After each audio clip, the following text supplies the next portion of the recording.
Vou deixar aqui uma palavra para os irmãos aqui em Ezequiel, capítulo 37. Vou ler aqui logo 3. Então o Senhor me disse: homem mortal, será que esses órgãos nossos podem ter vida de novo? Eu respondi: Senhor, meu Deus, só tu sabes se podes ou não. Ele disse: profetize para esses ossos, diga a esses ossos secos que deem atenção à mensagem do Senhor. Essa passagem fala onde o Ezequiel ele sente a presença do Senhor, né? E nisso que o Espírito Santo leva ele no meio de uns ossos secos, no meio de um vale. E nisso que o Senhor pergunta para esse homem, Ezequiel: será que pode ter vida novamente?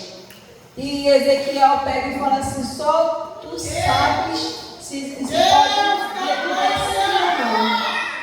E nisso que o Espírito Santo fala assim para ele: profetiza para esses ossos.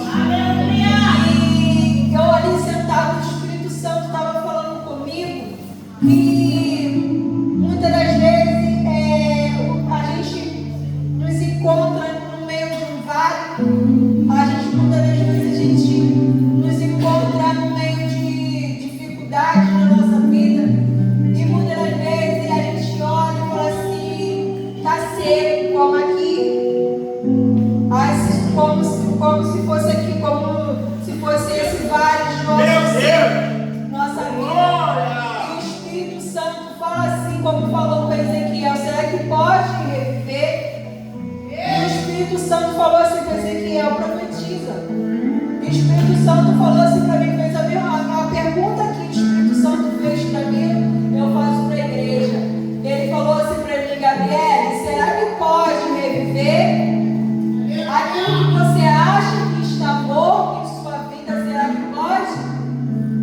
Meu Deus! E o Espírito Santo ele fala assim para nós nessa noite: profetiza somente. E Ezequiel, ele ouviu o Espírito Santo falar e ele obedeceu a ordem que o Espírito Santo tinha dado a ele. Enquanto ele profetizava, começou a respiração e ele não parou de reviver, ele não parou não. E quanto mais ele clamava, quanto mais ele profetizava, aparecia tendões, músculos. Meu Deus! Para nós nessa noite,